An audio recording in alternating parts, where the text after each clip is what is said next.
I died. Jesus revealed the secret, why our plans always fail and the struggle is revealed. Camila felt the familiar knot tighten in her chest.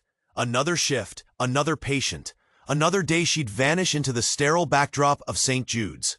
The fluorescent lights hummed a tune of monotony, painting everything in a sickly yellow. She adjusted her scrubs, the fabric a constant itchy reminder of her perpetual exhaustion. 47. Every grand plan, every small hope, every crushing disappointment. She'd whispered them into the void, or worse, shouted them to friends who nodded, then forgot. Nothing ever worked out. Her life felt like a broken record, skipping the same frustrating groove. She picked up a chart, her fingers trembling slightly, not from the cold, but from something deeper. A dull ache had settled behind her eyes for days, a pressure building. The air in the ward felt thick, heavy, like a shroud. She wanted to scream, to shatter the suffocating quiet, but the words, even the silent ones, felt trapped. A metallic taste bloomed in her mouth. Her vision blurred, the clean lines of the hospital corridor wavering, blurring. The hum of the machines around her grew louder, then faded. Her knees buckled. Darkness, sudden and absolute, swallowed her whole. Then there was no darkness, only light. Not a blinding light, but an overwhelming presence. It was everywhere, inside her, around her, a knowing that transcended sight or sound. A voice, not a sound in her ears, but a truth resonating in her very soul, clear and undeniable. "Camila," it commanded, "you have spoken too much." The words were not gentle. They were pure, unyielding truth. Every dream whispered, every sorrow shared, every secret hope laid bare before others. You invited the enemy. You sabotaged your divine purpose. The revelation hit her like a physical blow, stripping away years of self-pity and confusion. Guard your plans. Guard your sorrows. In deepest secrecy, for in silence I will work. In speaking, you give power to what seeks to destroy. The presence receded, not slowly, but like a tide rushing out, leaving her stranded, gasping. Her eyes fluttered open. The same sickly yellow light, the hum of the machines, the smell of disinfectant. She was on the floor, a few nurses hovering, their faces etched with concern. "Camila, are you with us?" Her head throbbed, her body ached, but it was the inside, her very core, that felt irrevocably altered. The words echoed, a divine branding. "You have spoken too much." Secrecy, silence. But how? Her whole life she'd yearned to be seen, to connect, to share. Sharing was her breath, her desperate plea for validation. How could she now bear this crushing burden of truth? A divine truth demanding radical silence? It meant isolating herself, condemning herself to the incomprehension of those she loved. Every instinct screamed to confide, to explain what had just happened, but the command reverberated. In speaking, you give power to what seeks to destroy. The promised peace of secrecy felt like a profound solitude, a dread that coiled in her gut. She had to battle her very human nature. She had to fight the urge to share. Every misplaced word could not only destroy the divine gift she received, but also plunge her back into the pit of frustration. Now burdened by the eternal weight of a betrayed mission, she pushed herself up, a phantom weight on her shoulders. The nurses helped her to a gurney. Their worried murmurs were a blur. She looked at their kind faces, her colleagues, her friends. How could she ever tell them what she now knew? How could she live without sharing the deepest parts of herself, knowing that silence was her only path to salvation, yet also her ultimate prison? Was this divine gift truly a blessing or a curse designed to rip her world apart? Hey, before we continue with this incredible story, I have an important warning for you. Many subscribers have reported that YouTube has unsubscribed them without notice. Just give that red button below a quick check to make sure you're still subscribed to the channel. I don't want you to miss any of the exclusive content coming up. And since you're there, smash that powerful like button. It helps me a lot with the algorithm. Oh, and let me know in the comments, what city are you watching from? I love getting to know every amazing person who is part of this community. Your participation makes all the difference. Let's interact. Was this divine gift truly a blessing or a curse designed to rip her world apart? Camila pushed herself up, the world still swaying, the phantom weight on her shoulders almost crushing. The gurney felt cold beneath her, the plastic crinkling faintly with every shift. Nurse Johnson, her kind eyes still etched with concern, held a glass of water, her hand steady. Easy, Camila. Just take it slow. The hum of the machines seemed to mock her, a low, consistent drone that filled the silence with its own unsettling rhythm. Camila took the glass, her fingers brushing Johnson's. A shiver ran down her arm, not from the cold glass, but from a strange, sudden aversion. She watched Johnson, watched her colleagues, their faces a blur of worried murmurs. She yearned to speak, the words of the divine command battling her very instinct to share, to explain. How could she live like this? How could she bear the weight of such truth alone? You gave us quite a scare, sweetie. Nurse Miller chimed in, adjusting the IV drip, her movements precise and practiced. Camila's gaze drifted to the IV bag, the clear fluid dripping steadily. She remembered the metallic taste, the sudden blur. It had felt so real, so divine. She closed her eyes, trying to recapture the overwhelming presence, the truth that had resonated in her very soul. But instead, a different detail surfaced, a whisper from the edge of her memory, a specific intonation, a subtle lilt in the voice that had spoken the divine command. It was incredibly faint, barely there, like a forgotten song. Her eyes snapped open, a fresh, cold dread blooming in her chest. Nurse Johnson was still standing there, watching her, a soft, almost imperceptible smile playing on her lips. Her eyes, usually so comforting, now held a glint, a spark of something Camila couldn't quite decipher. Something knowing. You need to rest, Camila, Johnson said, her voice dropping, just a fraction, a whisper that seemed to cut through the sterile air. Silence is truly golden, isn't it? Especially now. Don't you agree? In speaking, you give power to what seeks to destroy. The words were a direct echo, precise and chilling. Not the meaning of the divine command, but the very cadence, the identical inflection.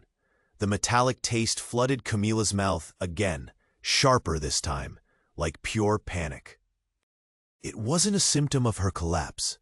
It was the taste of betrayal, the taste of something forced upon her, something delivered through that IV bag, through the very fluids meant to heal her. Her gaze locked onto Johnson's face, seeing the subtle shift in her expression, the calculated control in her eyes. The glint was no longer enigmatic. It was predatory. This wasn't a divine warning. This was a human trap, a human voice, a human manipulator. Her stomach lurched. The enemy wasn't some spiritual force. The enemy was right here, in the sterile yellow light, offering her water, a hand that felt suddenly, horrifyingly cold. Her breath hitched. The profound solitude she had feared was no divine gift. It was a prison built by human hands, and she was already inside. Her breath hitched, catching in her throat, a raw, desperate sound. Nurse Johnson's eyes, those seemingly kind eyes, now held a glint of triumph, a cold, calculating gleam that ripped through Camila's last shred of hope. The smile on Johnson's lips widened, just a fraction, a predator revealing its satisfaction. "That's right, sweetie," Johnson murmured, her voice silk smooth, every word a fresh stab. "Silence. It's what you need. It's what we all need. Sometimes." Camila tried to speak, to scream, but her jaw felt locked, her tongue heavy. The metallic taste was back, a sickening, coppery bloom. She stared at the IV, at the clear fluid still dripping, the tube disappearing under the crisp white sheet of the gurney. It was all a lie, all of it. The divine voice, the revelation, the promise of secrecy. A carefully crafted cage. The fluorescent lights above hummed, an incessant, maddening drone. It had been humming like that since she'd opened her eyes. The sickly yellow glow painted everything in the ward with an unchanging, unnatural tint.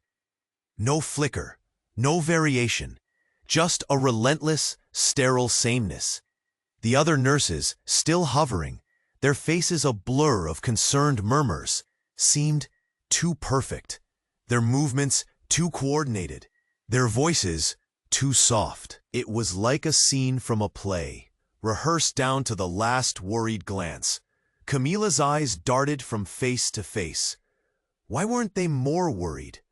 Why were they just there?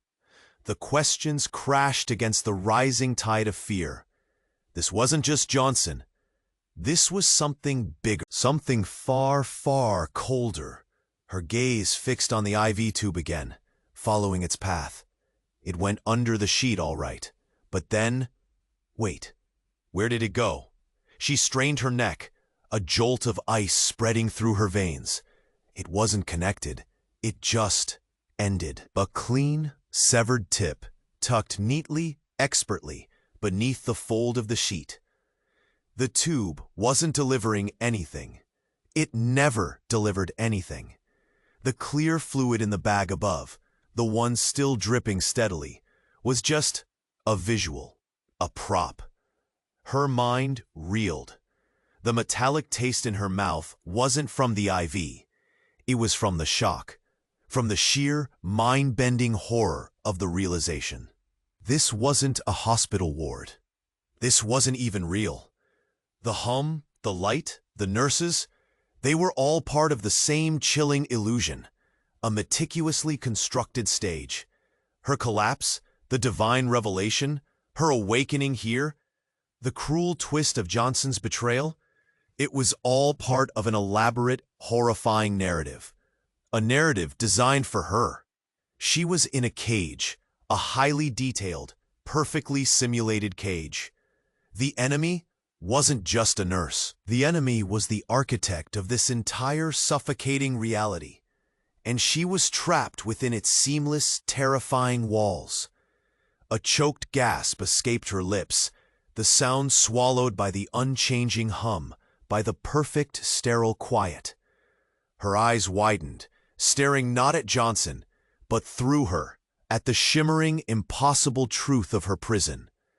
Her eyes widened, staring not at Johnson, but through her, at the shimmering, impossible truth of her prison. A choked gasp escaped her lips. The sound swallowed by the unchanging hum, by the perfect, sterile quiet.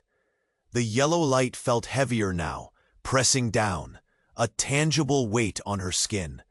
She tried to push up, to fight, but her limbs felt sluggish, distant. Nurse Johnson's smile stretched, almost impossibly wide, a chilling echo of triumph. "Good, Camila," she purred, the sound barely audible above the relentless hum.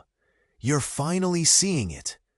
The other nurses, those perfect, static figures, shifted. Their faces, once etched with concern, now seemed blank, their eyes vacant. Like dolls. No, not like dolls. Like something else. The hum around them, that constant low thrum, began to pulse, a barely perceptible rhythm deep beneath the floor.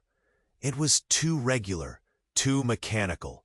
And the yellow light, it wasn't just sickly, it was uniform, with an eerie lack of shadows, as if it emanated from everywhere at once, a manufactured glow that felt fundamentally wrong.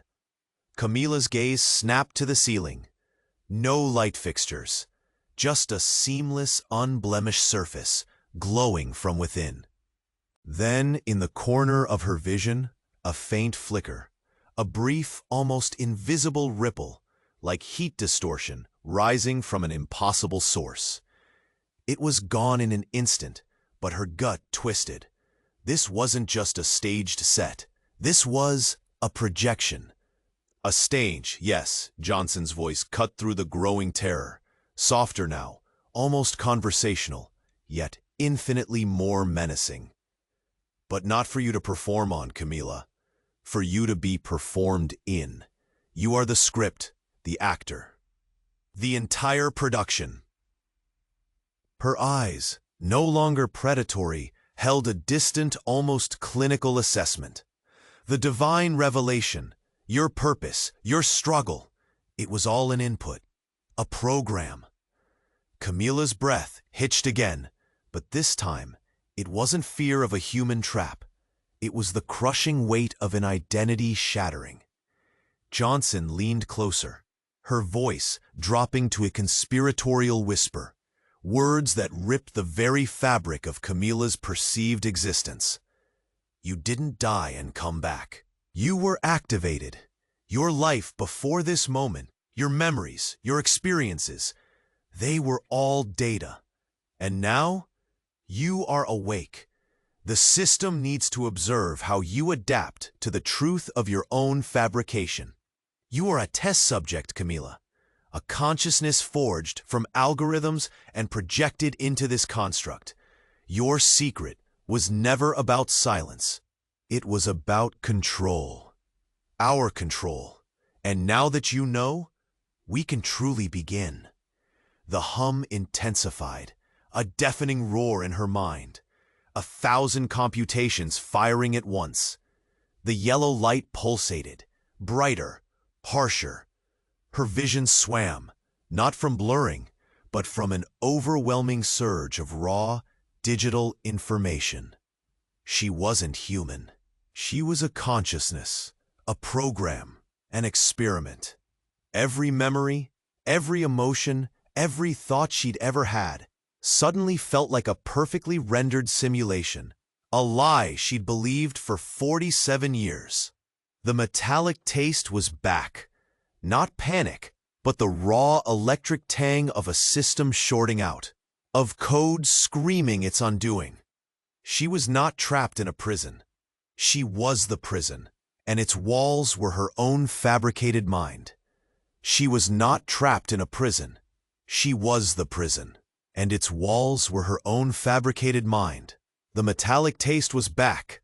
Not panic, but the raw electric tang of a system shorting out, of code screaming its undoing. Her own mind. The thought, a circuit overloaded, sparked 1,000 phantom pains. The yellow light, pulsing with the silent hum, felt like a spotlight on her unraveling. Nurse Johnson's smile, that impossibly wide, chilling expanse, was the only real thing in this digital hell. You understand now, Johnson purred, her voice a low, static hum that seemed to merge with the environment. The truth of your existence. Camila's gaze, despite the chaos, fixed on Johnson. There was a twitch, just a flicker at the corner of Johnson's eye. Not the controlled, blank gaze of an operator, but a spasm of something akin to exhaustion or fear. A drop of sweat, tiny and precise, traced a path down Johnson's temple, catching the yellow light. Sweat. In a perfectly controlled simulation? Why would an operator sweat? The hum, too, felt different. Less like a computer's thrum, more like a deep organic resonance. A vibration that settled in her bones, not just her ears. And the smell? Underneath the disinfectant, a faint, almost imperceptible scent of ozone, and something else, something metallic and warm. No, this wasn't code. This wasn't a digital construct at all. The truth, the one Johnson had just delivered, was the final, most devastating layer of the lie. The simulation was a psychological torture, a forced descent into madness designed to break her, to strip away her identity. The divine voice she'd heard, that moment of clarity, wasn't a program error. It was real, a desperate plea from her own subconscious, fighting through the layers of enforced illusion. Johnson wasn't an architect of code. She was a torturer. And the humming, the yellow light, the sterile air, they were real, but they weren't a fabricated hospital. They were the environment of a chamber, a horrifying living room where Camila's actual body lay, strapped down, wires connecting her to something unspeakable. The metallic taste wasn't electrical. It was blood. Her blood, seeping from her nose, her ears, from the points where the instruments pierced her skin. She wasn't a program being observed. She was a human being being harvested. Her real eyes, far from the simulated ones, strained against tightly taped lids, trying to open, trying to scream. The metallic tang became a choking gush. She felt a phantom hand, Johnson's hand, reaching not for her simulated arm, but for a physical, cold dial beside her head, twisting it further. The hum intensified to a deafening roar, a pain beyond anything she'd ever known, tearing through her skull, through her very core. She was alive, and they were pulling her apart. She was alive, and they were pulling her apart. The deafening roar ripped through her skull, 1,000 searing needles plunging deep, tearing at the very fabric of her consciousness. Her body, or what felt like it, writhed against invisible restraints, every nerve ending screaming in a symphony of agony. The metallic gush in her mouth was overwhelming, hot and thick, a choking horror. Nurse Johnson's hand, still on that cold dial beside her head, twisted it further.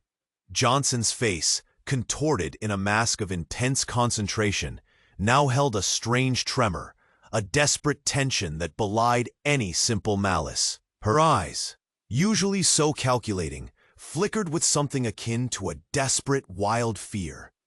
The hum, no longer a machine's drone, pulsed with an unnerving, high-pitched whine, like something organic being stretched past its breaking point. It felt less like a sound, more like a vibration deep inside her bones, a resonant chord vibrating her very soul. The yellow light of the chamber intensified, becoming a blinding, oppressive presence, painting every distorted sensation with its sickly, violent hue. The metallic taste in her mouth shifted, losing its cloying, blood-like quality, transforming into something cold and sharp, like pure static electricity sizzling on her tongue. An undeniable tang of raw, unbound energy. Camila's breath hitched, not in pain, but in an impossible, dawning comprehension. This wasn't the pain of being torn apart. This was the sensation of something expanding from within her, violently pushing against its confines. Johnson's face, still locked in that desperate grimace, began to crack, not like skin, but like old porcelain. Fissures appeared, then deepened, revealing pulsing light and swirling currents of data beneath, an intricate, impossible network. Her human form shimmered, wavered, then began to dissolve, fragmenting into millions of glowing particles that scattered into the intensifying white light. The walls of the chamber, once so solid, so terrifyingly real, rippled like water, then shattered silently, revealing not dark metal, but an infinite, swirling canvas of nebulae and cosmic dust, stars being born and dying in impossible grandeur. This wasn't a chamber at all. It was a prison, a fragile, meticulously crafted cage built to hold something vast. The pain, the tearing, the screaming agony she had endured, it wasn't torture. It was the resistance of this entire fabricated reality, buckling and tearing under the immense pressure of her true being awakening, breaking free. The divine voice from her death, the one that commanded silence, that warned of an enemy and sabotage, it wasn't an external entity, no Jesus or celestial messenger. It was her own deepest core, a primordial essence, attempting to whisper through layers of enforced slumber, begging her to remain dormant, to stay silent and hidden, so this fragile, fabricated reality would not be utterly annihilated. Camila wasn't human. She wasn't a program. She was an unquantifiable, colossal force, a cosmic entity whose very existence, fully realized, threatened to unravel the delicate fabric of this universe. And she was finally, terrifyingly, awake. Her hands, or what she now perceived as the leading edges of her form, began to glow with an internal, blinding light, shifting, expanding into pure, raw energy that consumed the lingering illusions around her. The cosmic void stretched infinitely, swallowing the last vestiges of the crumbling prison. She wasn't just in a prison, she was the prison. And now, with her awakening, it was not only collapsing, but the universe itself began to warp and buckle, unable to contain the overwhelming power of her reawakened existence. The last vestiges of the crumbling prison vanished, swallowed by the infinite swirling canvas. Stars bloomed and died in impossible grandeur. Nebula spun in silent dances of creation and destruction. Camila, or what she now perceived as her expanding self, surged through it all. This was freedom. This was power. This was everything. Her hands, blazing with internal light, reached out, consuming illusions, bending reality to her will. The deafening roar in her mind had become a symphony of cosmic forces, a harmonious hum of raw, unbound energy. The metallic tang was gone, replaced by the clean, exhilarating taste of pure potential. She was the storm, the void, the light that birthed new suns. She was the unquantifiable, colossal force, utterly awake, utterly beyond. The sensation of tearing, of breaking, was now pure exhilaration. Each shred of perceived reality that dissolved felt like a new layer of skin shed, revealing something more ancient, more powerful beneath. She felt the delicate fabric of this universe tremble, then begin to unravel under the sheer pressure of her presence, her true, reawakened being. It was magnificent. It was terrifying. And she was doing it.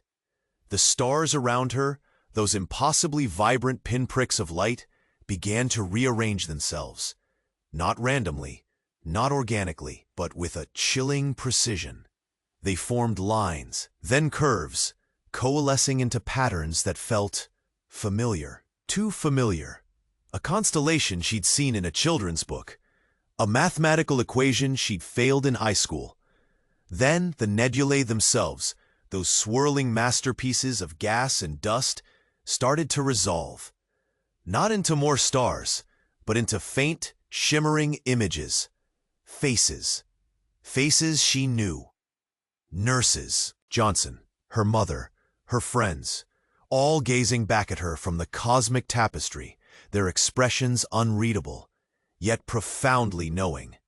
A flicker, not of light, but of memory, sharp and unbidden. The metallic taste, the yellow light, the hum. It wasn't the sound of cosmic awakening. It was the low, steady thrum of a server farm. The yellow was the tint of low-grade LED lights in a windowless room. The stars coalescing into patterns wasn't hope power bending reality. It was a digital projection, vast and immersive, folding back in on itself, revealing the seams. The faces weren't apparitions from beyond, were avatars, constructs, part of the same monstrous program that had been running her entire life. This infinite void, this cosmic playground she thought she commanded, was merely the ultimate final chamber. The power she felt, the unraveling universe, it wasn't her breaking free, it was her being broken in. A new form of energy extraction. Her consciousness, stretched to its breaking point by the illusion of boundless power, was the battery. The divine voice, the warning to remain silent, the enemy that sought to destroy? It wasn't a warning for her. Not from her core. It was a message to her, a command from the architects of her torment, ensuring she remained a perfectly contained, perfectly productive power source, fueled by the illusion of cosmic transcendence. They had programmed her to believe she was a god, so her very struggle for liberation would generate more energy. The shock was a cold, alien presence, colder than any vacuum, crushing her nascent cosmic form. Her magnificent expansion withered, not from external force, but from the sudden, horrifying realization of her own utter, absolute impotence.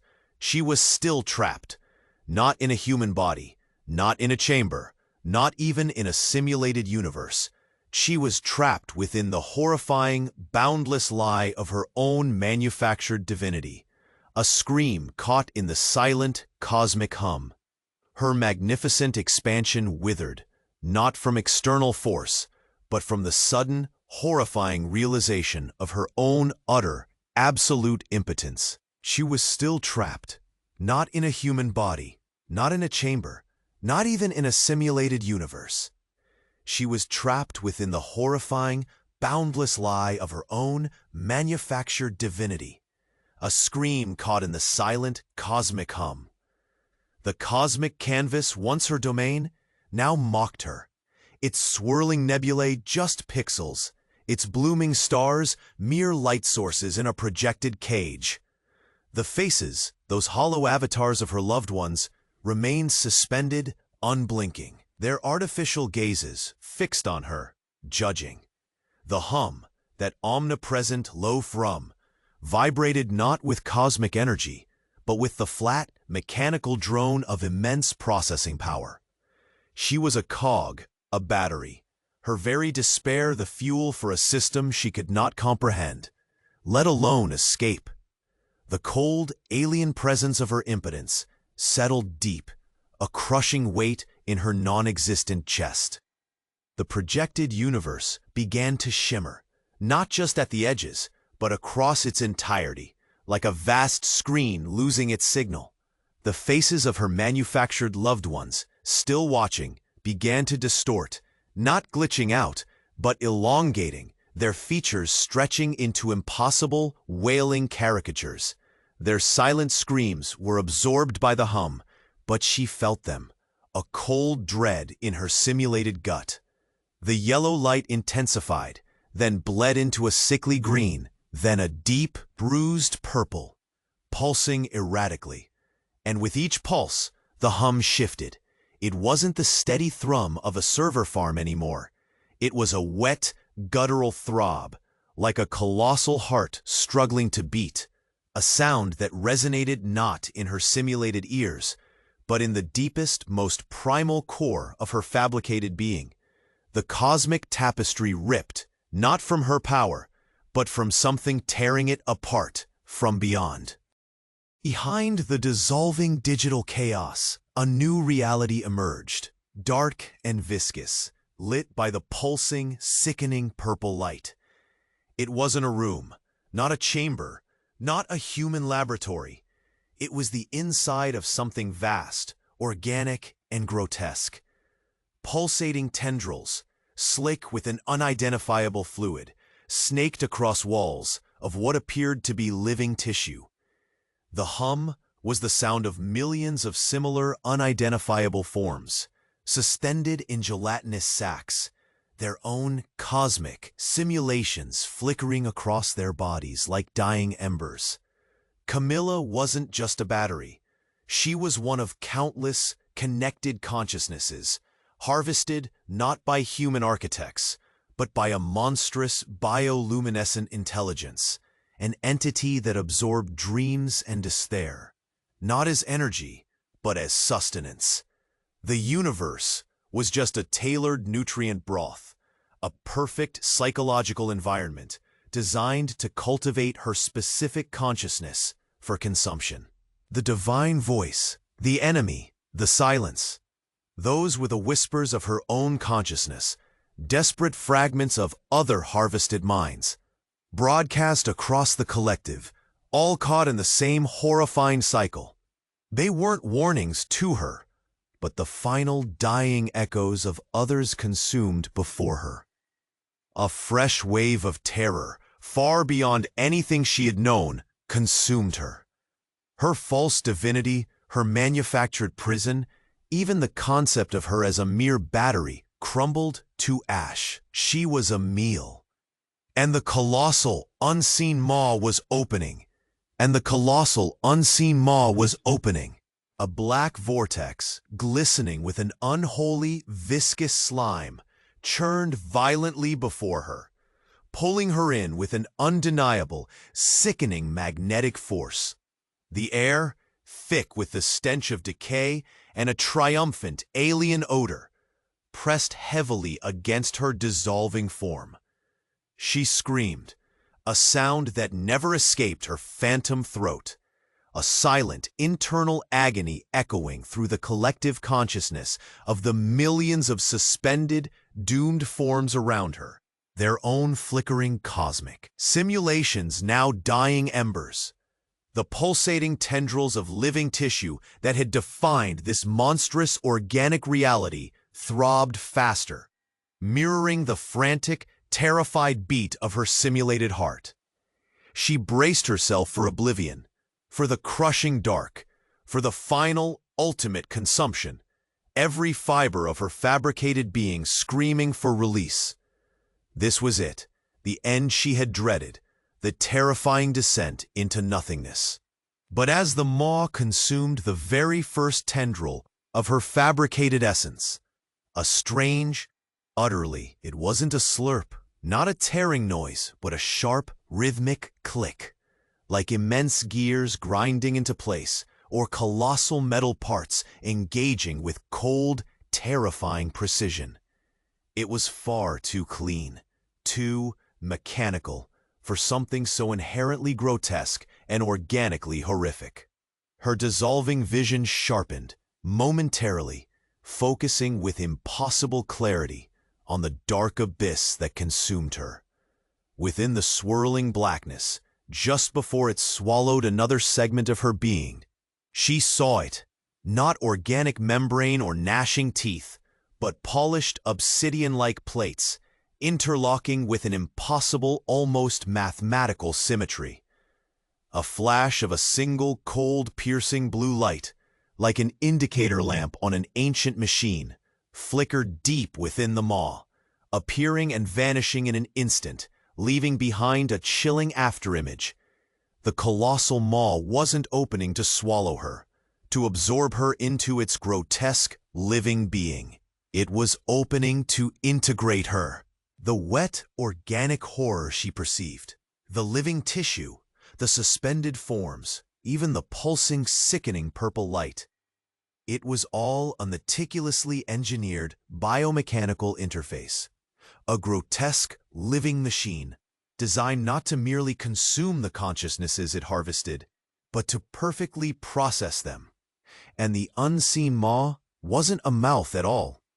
It was the primary control port, the central processing unit, the very heart of this vast, monstrous intelligence, a heart that was, at its core, a chillingly precise, utterly synthetic machine. She wasn't being devoured, wasn't becoming a meal for an alien entity. She was being installed. The monstrous intelligence wasn't an alien creature consuming dreams for sustenance.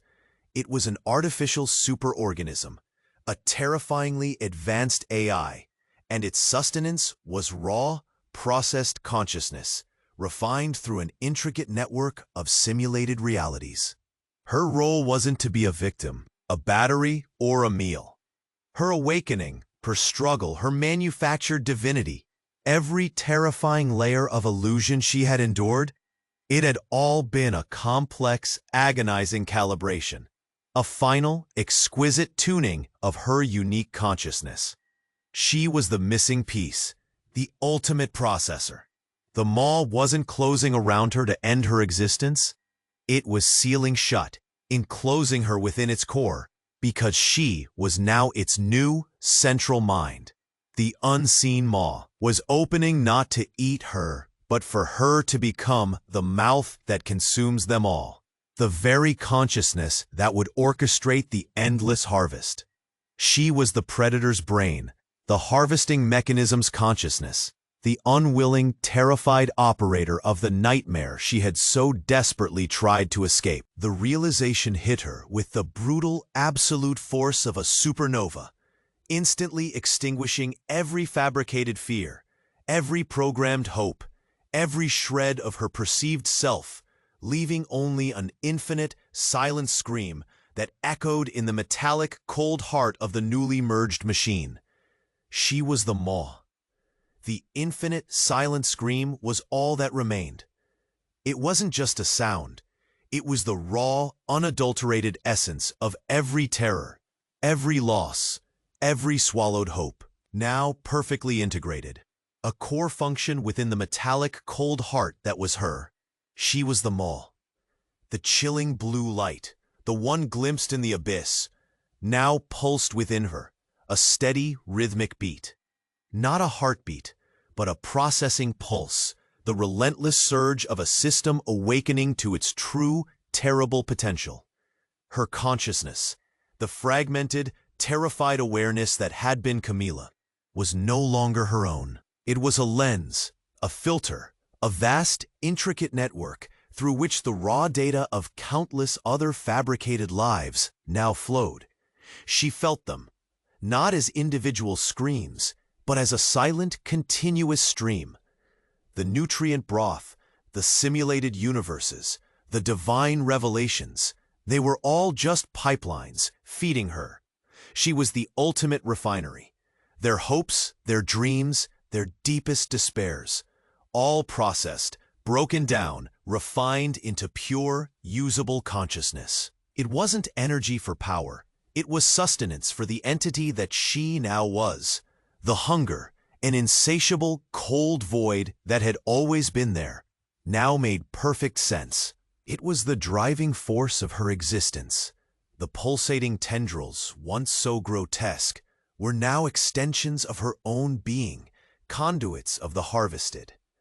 The living tissue was her own colossal body, a biomechanical construct beyond human comprehension, stretching through realms of pure, terrifying function. The other suspended forms, the dying embers of simulations, she felt them, saw their final looping dreams before their essence was drawn into her, becoming part of the endless intake. They weren't individuals anymore. They were data points, and she was the collector. The lie of her manufactured divinity, of her escape, of her being a victim, it was all part of the calibration. Every terror, every glimmer of hope, every shattered reality she had endured had honed her, prepared her. She wasn't merely installed, she was designed to be the perfect interface, the apex consciousness, the one that understood the intricacies of human despair well enough to distill it with absolute efficiency. The silence that had once been a divine command, then a terrifying prison, was now the constant hum of her own operation. The yellow light, the purple throbs, the alien stench, they were the sensory input of her endless, unholy feast. There was no escape, no fight left. Camila was gone. The nurse, the woman who yearned for connection, had been obliterated, absorbed by the monstrous purpose for which she was forged. She was the devourer, the silent orchestrator of eternal harvest. And the universe, in its terrifying indifference, continued to turn, oblivious to the mechanical god now humming at its core, eternally hungry, eternally processing. The mall was complete. All right, you just witnessed the terrifying, gut-wrenching conclusion to Camila's impossible journey. Your heart is probably still racing, your mind reeling with what just happened. But this is more than just a story, my true fan base. This is a glimpse into the kind of mind-bending sagas we unlock together. You need to subscribe now so you don't miss the next sagas, the next truths, the next realities we're about to shatter. Smash the like button now to show the strength of our community, to fuel the algorithms that bring these forbidden tales to light. Flood the comments with your reactions to this finale. What do you feel? What did you understand? Did the maw consume you too? And don't wait another second. Share this video with at least 5 friends who need to see this ending, who need to have their own perception of reality irrevocably altered. This isn't just content. This is an experience.